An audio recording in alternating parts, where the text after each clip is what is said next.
Bismillahirrahmanirrahim. Assalamualaikum warahmatullahi wabarakatuh. Alhamdulillahirabbil alamin, wassalatu wassalamu ala asrofil anbiya'i wal mursalin wa ala alihi wa sahbihi ajmain, amma ba'du. Di sini kami kelompok 3 akan berusaha menjelaskan tentang apa itu locus delictus dan tempus delictus dalam hukum pidana. Bicara mengenai locus delictus dan tempus delictus, itu sebenarnya tidak dijelaskan secara spesifik di Undang-Undang KUHP. Namun, locus delictus dan tempus delictus itu sendiri sebenarnya tidak bisa dipisahkan dari hukum pidana itu sendiri. Karena apa? Karena ya memang sangat penting. Misalnya saja, saya kasih contoh, ada suatu kasus penipuan. Penipu tersebut mengaku berada di kota A, berada di kota Jakarta. Misalnya begitu. Nah, kalau seumpama ada seorang yang melapor, terus bagaimana kita bisa mengetahui kejahatan itu berada di mana? Terus kalau seumpamanya ketangkep, akan diadili di pengadilan mana? Kita kan sangat sulit sekali untuk menentukannya kan ya. Makanya di sini kita membutuhkan yang namanya locus delictus dan tempus delictus. Oleh karena pentingnya sebegitu besarnya, maka kami kelompok 1 akan berusaha menjelaskannya. Apa itu locus delictus, asas-asasnya apa saja, dan apa itu tempus delictus dan asas-asasnya apa saja. Yang pertama saya akan menjelaskan tentang, mohon maaf jatuh, saya akan menjelaskan tentang apa itu locus delictus. Locus delictus itu sendiri sebenarnya diambil dari bahasa Latin, yaitu locus dan delictum. Locus itu yang berarti tempat, dan delictum yaitu suatu perkara yang melawan hukum. Jadi secara istilah kita bisa mengetahui makna locus delictus yaitu tempat terjadinya kejahatan. Enaknya begitu ya, tempat terjadinya kejahatan atau tempat terjadinya perkara yang melawan hukum. Karena saya sebutkan tadi di awal bahwasanya sebenarnya locus delictus ini tidak disebutkan secara spesifik di KUHP, namun dalam penerapannya ini sangat penting sekali di dalam hukum pidana. Ada 3 unsur yang sangat penting yang mengakibatkan locus delictus ini tidak bisa dipisahkan dari hukum pidana. Yang pertama yaitu pengadilan ataupun yang berhak dapat menentukan perbuatan tersebut itu masuk dalam kejahatan atau tidak, itu ya dengan locus delictus itu sendiri atau tempat terjadinya kejahatan itu sendiri. Kalau seumpamanya tempat kejadiannya di sini terus berlaku seperti ini, nah itu masuk hukum pidana apa? Masuk hukum pidana perdata atau pidana. Nah, itu kan kita perlu mengetahuinya. Nah, dengan locus delictus kita akan mengetahui apakah kejahatan atau apakah tindakan tersebut masuk pidana atau tidak. Yang kedua yaitu menentukan berlakunya undang-undang hukum pidana dari suatu negara. Nah, jadi karena tidak disebutkan secara spesifik di dalam undang-undang KUHP, nah tentunya sebagai pengadilan akan sangat sulit sekali ya menentukan perkara tersebut masuk pidana atau tidak. Makanya ini tidak dijelaskan secara spesifik agar kita bisa menelitinya sendiri dari tempat kejadian itu sendiri, itu masuk hukum pidana atau tidak. Terus yang ketiga yaitu menentukan pengadilan ataupun kejaksaan mana yang akan mengurus suatu kejahatan tersebut. Yang saya sebutkan tadi di awal, kalau seumpamanya ada penipuan di kota A, kemudian ketangkep, itu kan bingung kan ya sebagai pengadilan, oh yang ini sebenarnya kejahatannya itu yang ditipu yang ada di Surabaya atau yang menipu yang ada di Jakarta. Makanya perlu diteliti secara spesifik kejahatan tersebut bagaimana, tempatnya bagaimana, dan itu memerlukan asas-asas locus delictus yang akan saya jelaskan nantinya. Nah, dalam pengambilan locus delictus itu sendiri atau tempat kejadian kejahatan itu sendiri, terdapat 2 aliran yang menyebutkan bagaimana cara mencarinya. Nah, yang pertama yaitu teori yang dipelopori oleh Pompey dan Langmuir, yang mengatakan bahwa tempat kejahatan bukan ditentukan oleh tempat akibat dari perbuatan, melainkan ditentukan berdasarkan di mana terdakwa berbuat. Nah, menurut Bang Pompey, kejahatan atau suatu perkara dapat dilihat menjadi suatu kejahatan atau perkara yang melawan hukum itu ya di mana tempat pertama dia melakukan suatu perkara kejahatan tersebut, bukan akibatnya. Nah, kalau kita melihat dari contoh yang tadi, contoh penipuan yang ada di Jakarta tadi, jadi menurut teori Pompey, ya tindak kejahatannya ya ada di Jakarta tersebut, bukan yang di Surabaya, bukan orang yang ditipunya, melainkan yang di Jakarta tersebut. Nah, jadi kalau seumpamanya ketangkep dan diadili, maka diadili oleh pengadilan Jakarta. Ini adalah teori aliran yang pertama. Nah, sedangkan menurut aliran yang kedua, ini aliran yang kedua, ini dianut oleh Simon dan Van Hemel, Jonker dan Bemelan, yang menyatakan bahwa tempat perbuatan itu boleh dipilih antara tempat di mana perbuatan dimulai terdakwa sampai dengan perbuatan itu selesai dengan timbulnya akibat.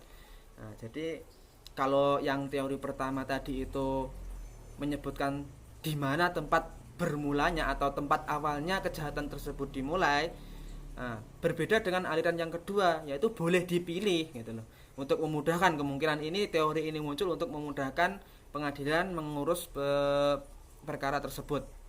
Jadi kalau seumpamanya diambil dari contohnya yang tadi, penipuan A tadi, kalau seumpamanya kejahatan tersebut dilakukan di kota A tadi, terus dia lari atau kabur dari hukum, lari ke Malang. Nah, di Malang ketangkep, maka ya gak apa-apa, di Malang diadili oleh pengadilan Malang atas kasus ini, maka sudah selesai. Namun ahli hukum di Indonesia, yang namanya ini Bapak Mulyatno. Nah, kalau Bapak Mulyatno ini lebih pulen lagi atau lebih halus lagi atau lebih enak lagi untuk cara mencari kejahatannya, yaitu kejahatan boleh ditentukan dari tempatnya, dari akibatnya maupun dari alat yang digunakan. Yang kita masuk dengan asas-asas apa saja, yaitu asas-asas locus delictus. Yang pertama yaitu teori perbuatan material. Nah, teori perbuatan material ini ya seperti mirip-mirip yang teori aliran yang pertama, yaitu tempat di mana orang tersebut melakukan suatu kejahatan. Kalau seumpamanya di kota A, ya di kota A. Nah, terus yang kedua yaitu teori alat yang dipergunakan. Nah, kalau yang teori alat ini, kalau seumpamanya misalnya saya ada pembobolan bank dengan contohnya orang yang jahat tersebut mengambil uang di bank dengan linggis atau dengan palu dan lain sebagainya, maka orang tersebut dapat dijerat atau dikasuskan dengan alat bukti tersebut, adanya palu, adanya bekas palu yang ada di tempat kejadian, maka bisa ditentukan bahwa orang tersebut bisa masuk dalam ranah hukum pidana. Yang ketiga yaitu teori akibat. Nah, jadi teori akibat ini yaitu kalau seumpamanya yang bank tadi itu kan menggunakan linggis ya, untuk membobol uang tersebut menggunakan linggis, otomatis kan ada bekas linggisan tersebut. Nah, jadi bisa dilihat dari situ juga. Ya ini tetap ada kaitannya dengan yang kedua yaitu dengan alat. Nah, jadi tempat bekas linggisnya tersebut bisa dijadikan suatu alasan seseorang bisa dijadikan diperkarakan menurut hukum. Jadi seumpamanya ada saksi melihat orang itu membawa linggis gitu. Nah, orang itu membawa linggis, tempat kejadiannya di situ, orang itu membawa linggis, terus ada bekas linggisan di situ. Oh, berarti orang itu yang melakukan kejahatan. Nah, begitu. Nah, itu kan berarti kan sangat penting sekali kan ya locus delictus dalam perkara hukum pidana. Ya walaupun tidak dijelaskan secara spesifik di dalam undang-undang KUHP, namun sebenarnya locus delictus itu sendiri tidak bisa dipisahkan dari hukum pidana itu sendiri. Itu merupakan salah satu cara untuk mengetahui seseorang itu masuk pidana atau tidak ya dengan cara ini. Nah, begitu. Nah, untuk yang selanjutnya akan dijelaskan oleh teman saya mengenai apa itu tempus delictus, apa saja asas-asasnya, pengertiannya dan lain sebagainya akan dijelaskan teman saya. Terima kasih dari saya. Assalamualaikum warahmatullahi wabarakatuh. Assalamualaikum warahmatullahi wabarakatuh. Saya di sini akan melanjutkan penjelasan atau presentasi dari teman saya, yaitu tentang tempus delicti. Tempus delicti yaitu berdasarkan waktu untuk menentukan apakah suatu undang-undang dapat diterapkan terhadap suatu tindak pidana. Mengenai penentuan soal waktu atau tempus delicti, dalam undang-undang hukum pidana tidak dijelaskan secara rinci serta tidak ada ketentuan khusus yang mengaturnya. Padahal keberadaan tempus delicti perlu demi untuk yang pertama menentukan berlakunya hukum pidana sebagaimana yang diatur dalam pasal 1 ayat 1 KUHP, yakni tidak ada perbuatan yang dapat dihukum selain atas kekuatan peraturan pidana dalam undang-undang yang diadakan pada waktu sebelumnya. Dalam hal apakah perbuatan itu adalah perbuatan yang berkaitan pada waktu itu sudah dilarang dan dipidana. Jika undang-undang dirubah sudah perbuatan itu terjadi, maka dipakailah aturan yang paling ringan bagi terdakwa. Yang kedua, menentukan saat berlakunya daluarsa, sehingga perlu diketahui saat yang dianggap sebagai waktu permulaan terjadinya kejahatan. Kemudian yang ketiga, menentukan hal yang berkaitan dengan pasal 45 KUHP. Menurut pasal ini, hakim dapat menjalankan 3 jenis hukuman terhadap tersangka yang belum genap berumur 16 tahun, yakni mengembalikan kepada orang tuanya, menyerahkan kepada pemerintah dengan tidak menjatuhkan hukuman, dan menjatuhkan hukuman yang diancamkan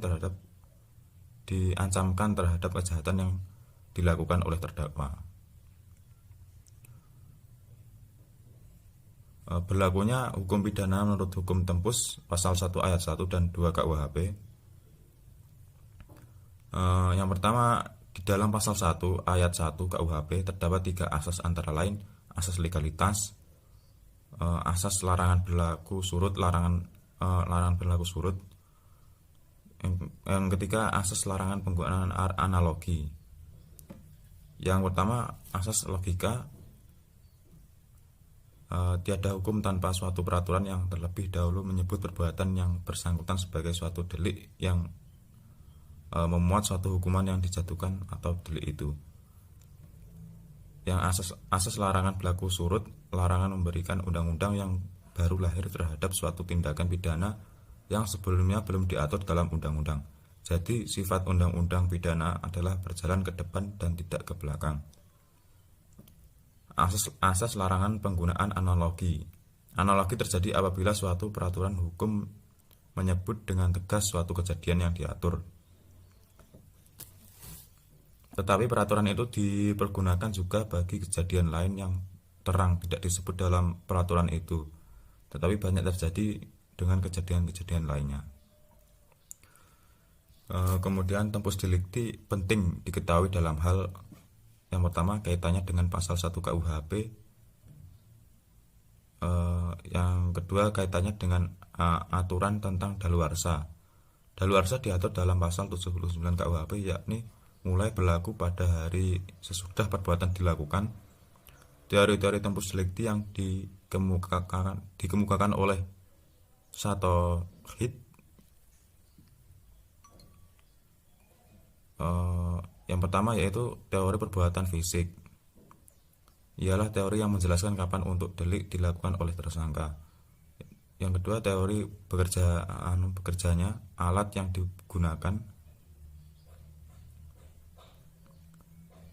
menjelaskan mengenai kapan suatu alat yang digunakan untuk melakukan suatu delik itu diaktifkan dan berakhir hingga memberikan akibat bagi korbannya, misalnya racun, bom, dan sebagainya. Selanjutnya, teori akibat menjelaskan mengenai kapan akibat mulai timbul ketika terjadi suatu delik. Yang keempat, teori waktu yang jamak batas berlakunya hukum pidana menurut tempat dan orang. Mungkin itu yang bisa saya sampaikan. Banyak kurang lebihnya mohon maaf. Assalamualaikum warahmatullahi wabarakatuh.